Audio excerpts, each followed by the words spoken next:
Hello दोस्तों, स्वागत है आपका पीयूष एक्सप्लेन्ड में। आज हम देखने वाले हैं लायर गेम एपिसोड 14 की पूरी कहानी। पिछले एपिसोड में अकियामा ने अपनी टीम की सोच ही बदल दी थी। उसने सभी को समझाया था कि इस गेम में सिर्फ ज्यादा राउंड जीतना मायने नहीं रखता, बल्कि आखिर तक सबसे ज्यादा पैसा बचाना ही असली जीत है। अब पूरी टीम को एहसास हो चुका था कि योकोया उनसे कई कदम आगे सोच रहा है। इसी उलझन के बीच तीसरे दिन का खेल शुरू होता है और सभी की उम्मीदें सिर्फ एक इंसान पर टिकी थी, शिनिची अकियामा। खेल शुरू होते ही अकियामा की बारी आती है, लेकिन हैरानी की बात यह थी कि वो काफी देर तक एग्जाम रूम में ही नहीं पहुंचता। पूरी टीम बेचैन हो जाती है। तभी नाओ नियमों को सबको समझाती है कि नियमों में सिर्फ एग्जाम रूम के अंदर 10 मिनट की सीमा तय की गई है, लेकिन वहां पहुंचने का कोई समय तय नहीं किया गया। तभी सभी समझ जाते हैं कि अकियामा समय बर्बाद नहीं कर रहा, बल्कि किसी नई चाल की तैयारी कर रहा है।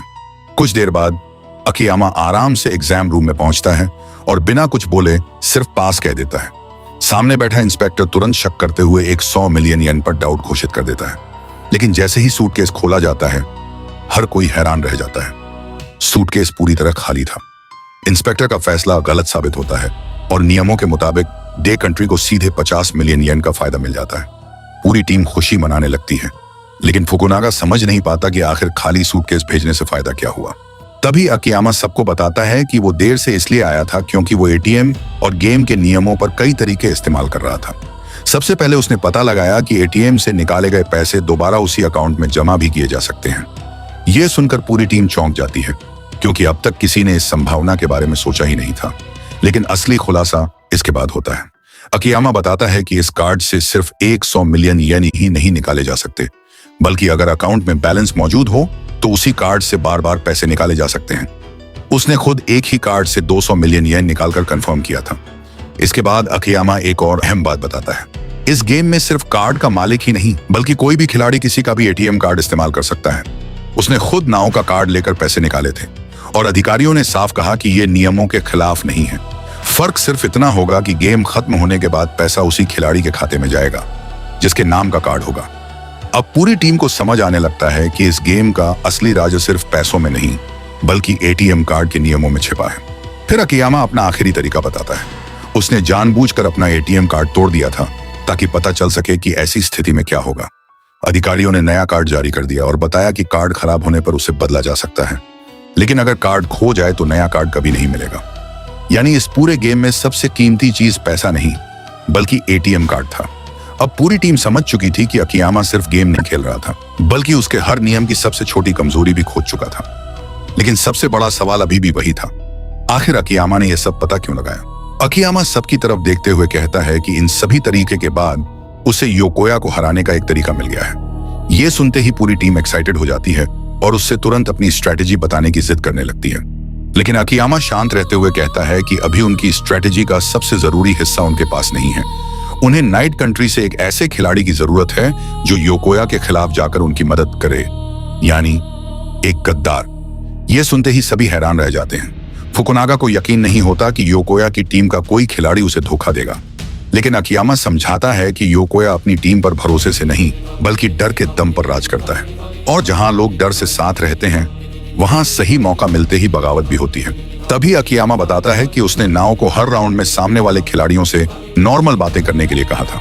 नाओ की मासूमियत की वजह से सामने वाले खिलाड़ी सतर्क नहीं रहते थे और अनजाने में अपनी कई बातें बता देते थे। इसी दौरान नाओ को महसूस हुआ कि नाइट कंट्री के कई खिलाड़ी योकोया से नफरत नहीं, बल्कि उससे डरते हैं।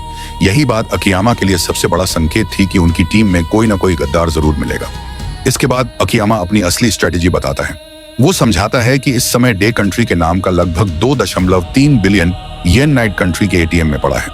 अगर ये पैसा वहीं रहा तो आखिरी हिसाब में उनकी टीम कभी नहीं जीत पाएगी। इसलिए उनकी मदद करने वाला गद्दार नाइट कंट्री के एटीएम से ये पूरा पैसा निकालेगा और फिर अपने अकाउंट के जरिए दोबारा उसी एटीएम में जमा कर देगा।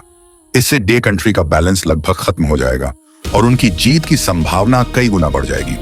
अकियामा ये भी बताता है कि उसने अपने तरीके में पता लगाया है कि पैसे जमा करने की कोई सीमा नहीं है और दोनों देशों के एटीएम के बीच बने कॉरिडोर में किसी तरह की निगरानी भी नहीं होती। यानी अगर उन्हें सही इंसान मिल गया तो ये स्ट्रेटेजी आसानी से काम कर सकती है। लेकिन अकियामा सभी को चेतावनी भी देता है, अगर उन्होंने गलत खिलाड़ी पर भरोसा किया तो यही स्ट्रेटेजी उनकी सबसे बड़ी हार बन सकती है। इसके बाद पूरी टीम नाइट कंट्री के उस गद्दार को ढूंढने में लग जाती है। तभी त्सुनोदा चुपके से नाओ के पास आता है और उससे वादा लेता है कि वो उसकी बात किसी को नहीं बताएगी।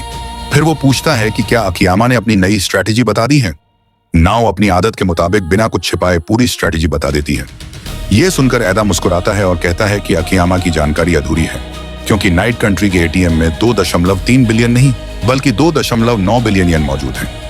नाओ यह सुनकर पूरी तरह हैरान रह जाती है और यहीं से मामला पहले से भी ज्यादा उलझ जाता है। तभी एक खिलाड़ी चुपके से नाओ के पास आता है और बताता है कि योकोया पहले से ही सब कुछ प्लान कर चुका है। वह खुलासा करता है कि योकोया ने अपनी टीम के कुछ खिलाड़ियों को लालच देकर डे कंट्री के खिलाड़ियों को एटीएम में छोड़े गए पैसों के बारे में बताया था। कई खिलाड़ी उन पैसों को अपनी टीम का समझकर अपने अकाउंट में जमा भी कर चुके थे। यह सुनते ही अकियामा समझ जाता है कि योकोया उसकी सोच पहले ही भांप चुका था। तभी किटामुरा लौटकर बताता है कि उसने एटीएम में मिले 1.01 बिलियन येन अपने अकाउंट में जमा कर दिए हैं। बाकी 2 खिलाड़ी भी बताते हैं कि उन्होंने भी करोड़ों येन जमा किए हैं। अकियामा तुरंत हिसाब लगाता है और समझ जाता है कि योकोया ने जानबूझकर इतना पैसा एटीएम में छोड़कर उसकी पूरी स्ट्रैटेजी उसी के खिलाफ इस्तेमाल कर ली। फुकुनागा निराश होकर पूछता है, क्या अब हम हार गए? लेकिन अकियामा मुस्कुराता है और कहता है, अभी नहीं, अभी लगभग 30 राउंड बाकी हैं। योकोया ने सिर्फ एक चाल जीती है, पूरी जंग नहीं। यह सुनकर पूरी टीम का हौसला फिर से लौट आता है और अब सभी समझ जाते हैं कि असली दिमागी मुकाबला अभी शुरू हुआ है। तो दोस्तों, यहीं खत्म होता है लायर गेम एपिसोड 14।